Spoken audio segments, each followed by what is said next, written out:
Hey there, welcome back to 7 Minute Books.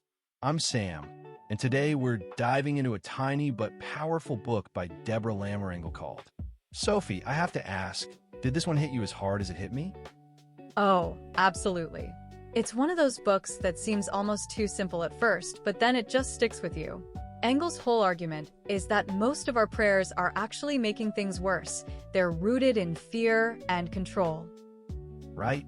She says we're basically walking up to God with a list of demands like, here's the solution I've already figured out. Please just rubber stamp it. And that keeps us in this cycle of anxiety. Exactly. She calls it a transactional approach. We pray for a specific outcome, a job, a healing, a relationship, and when it doesn't happen, we feel abandoned or punished. It's like we're negotiating instead of connecting. So her fix is this one prayer. Please show me what to do. That's it, for words. And honestly, my first reaction was that can't be enough. Mine too.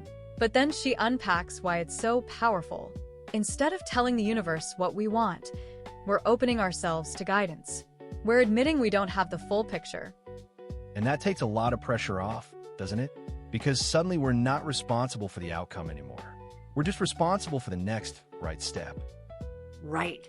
And that's the key. It's not passive. She's very clear that this prayer leads to action. You ask to be shown, and then you have to pay attention and actually do what you're guided to do.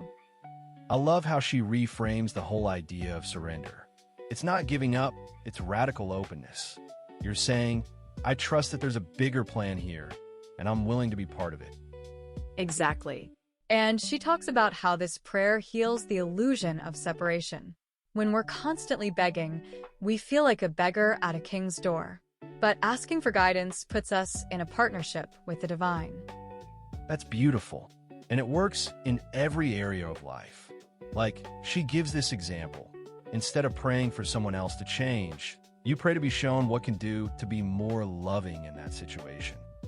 That's huge, because so often we want to fix other people. But this prayer turns the mirror inward. It asks, what's my part in this dynamic? How can I grow? And that's so much more freeing. You're not waiting for someone else to change. You're just focused on your own next step. Right. And she also gets into listening because the prayer is only half the equation. You have to be still long enough to hear the answer. And the answer might not be a voice. It could be a feeling, a coincidence, a sudden idea. Yeah, she talks about that. The guidance often comes as a quiet nudge or a sense of peace. But you have to create space for it, which is hard in a noisy world. It is. But she's gentle about it.